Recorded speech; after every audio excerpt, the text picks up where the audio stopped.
I have to tell you, I watched him last night. I mean, he is on it. No, I was told he's exhausted, Glenn. Oh, yeah, That's what I was told. Yeah. Reliable sources like Kamala Harris told me he's exhausted. This is a tough job. He can't do this job.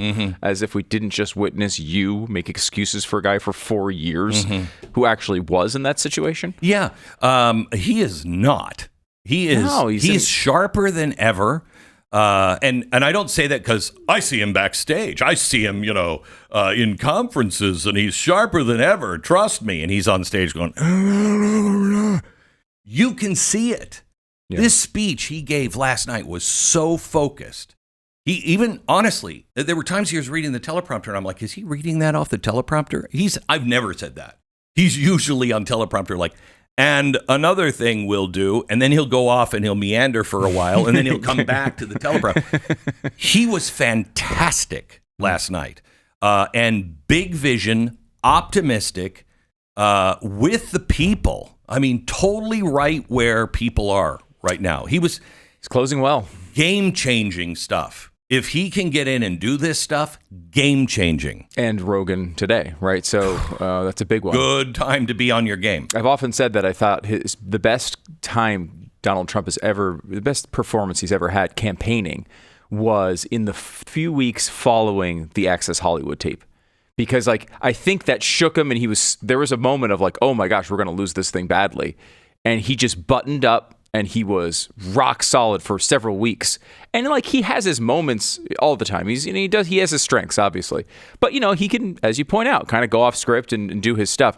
He's doing really well because they put him in a position, and he's decided to take a position where he's going in and doing these podcast type interviews.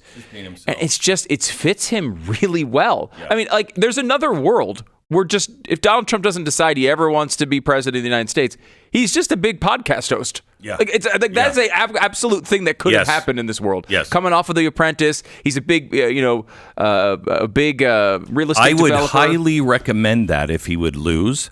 No, I would highly recommend that. Mm-hmm. Just don't do it at this time period, please. Anyway, or this country. You could do it at some other,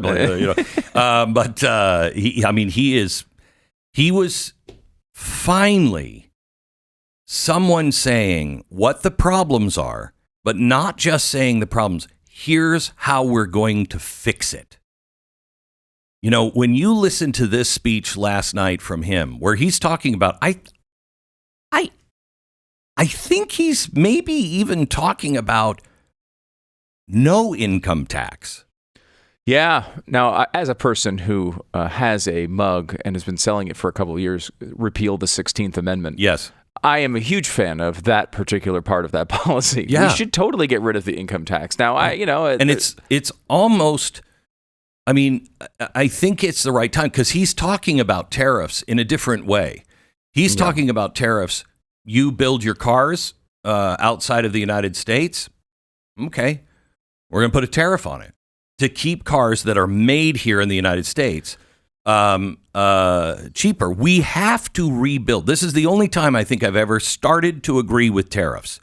We must rebuild our infrastructure. We have to have manufacturing here in America. People are under this illusion that, oh, well, we did it before. World War II. When America sets their mind to it, they can do anything. What did we contribute to World War II? Manufacturing. We made the planes and the tanks and the Jeeps and everything else. We made the trucks that brought the whole world into Germany. Okay? That was our biggest contribution. We lost 500,000 people? Russia lost 20 million soldiers. Okay? We had the least on the table far as flesh and bone. We were important, don't get me wrong, and everything those guys did was obviously, okay?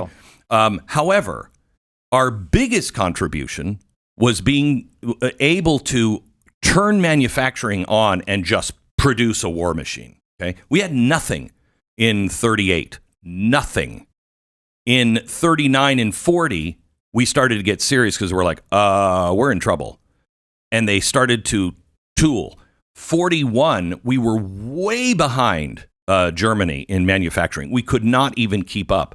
By 42, 43, I think we had almost doubled their output because we had our own steel. We had our own manufacturing plants. All you had to do is start making this instead of this. Tariffs would bring jobs back. At this point, later in our life, we may not be able to do it, but tariffs have a chance of saying, look, you want to sell your stuff, fine. Make it in America. Big stuff, big manufacturing stuff. Make it in America. We'll give you incentives to bring your company, your manufacturing here. So we have these plants. We are producing our own steel. We're doing these things. Meanwhile, we're also going to drill, baby, drill. And as he said last night, frack, frack, frack, frack, frack. And so we will bring our energy costs down. I think this is a game-changing moment. Game-changing. I mean, I'm never going to be in love with tariffs like some I'm not in love with tariffs either. But I mean, the size of the government that would be required for a government to be funded by tariffs is a size of a government I like. Yes. It's a lot smaller than the one we have. Yes. It does a lot fewer things, and I like that. So. And we were all about that up until the 13th, 16th Amendment. Yeah, I mean, look, we get rid of that. And it's a heck of a good step in the right direction. And I think it's also the right thing. I mean, there are really bad taxes out there. Income tax is one of them. Yeah. The progressive income tax in particular. I'd just go for a flat tax. Everybody pays the same. That would be better. We all have the same skin in the game. Yeah, and the payroll tax is another one. Trump has talked about that before, which is a regressive tax, not even a progressive tax, a regressive tax, where people who are at the bottom of the income scale pay a higher percentage than those at the top, which, again, is you'd think the progressives would be all over, but they want their money. Anyway, Trump has proposed a lot of these different tax cuts, and I think until this election, I thought that was what everyone did in an election time. He stands out. But I think he's actually going to do a lot of these things. Obviously, he's restricted by the form of government we have. I know. If he has the Senate and the House, I think we'll do a lot of this. And that would be great. It's certainly not going to go the wrong direction for once. And that would be nice. If he could get half the stuff done that he says he's going to do in 4 years, and he has told me, Glenn, it's not going to be 4 years. We have 100 days. And he's right. He's got to come in and just go boom, boom, boom, boom, boom, boom, boom. Take everybody's breath away because he's got to turn it around and turn it around quickly. Yeah, and I think if his focus is freeing people to do with their money what they want, rather than a centralized economic policy, which I don't think is a good thing. The more we centralize economic, strategy, I think we've seen this in country after country. That turns out poorly. This is what Kamala Harris wants, though. I mean, she wants a house in Washington making all the decisions for the entire country. And it's quite clear that that's not what Donald Trump wants. I mean, that's not to say that we can't I'm sure we can nitpick these policies and find things that we don't like. But at the end of the day, here's a person who understands the American economy. Yes. And by the way, I don't know if anyone recognized this. He was already president of the United States and things went pretty well. Yeah. Right? Like it's not what it was in 2016. We didn't know if he actually believed these things. We didn't know. The only thing I knew for sure is tariffs. Remember? Oh yeah, tariffs and at some level the border. Those are two things. War. You mean being opposed to it? Being opposed to war. Those three things he's been really consistent on since for like 1980. 40 years. Yeah. Yeah. Okay. And those things I knew he would do. I didn't know the rest. I didn't believe the rest. I'm going to make sure that we recognize Israel. Sure. Right. Who would I didn't know if he would prioritize Israel. I didn't know that he would, name Supreme Court justices that would overturn Roe versus Wade. These are things that I not even doubted, was somewhat sure he wouldn't do back in 2016. I was positive he wouldn't do it. But I think understandably, and that's why I think, too, you're seeing a real failure of what Harris and Walz are trying to do with this whole fascism Hitler thing. Oh, my gosh. If in 2016, you have a guy who's a businessman, who's never been in politics, who you can't necessarily lock down in all of his policies. You know, he's a guy who's most famous for saying you're fired to people over and over again. Oh, I hope he becomes more famous soon. At some level in 2016, maybe you can convince some undecided people, I don't know, is this guy Hitler? I don't know. Like, maybe you'd be able to work. Hitler was the guy. Here is the definition of fascism.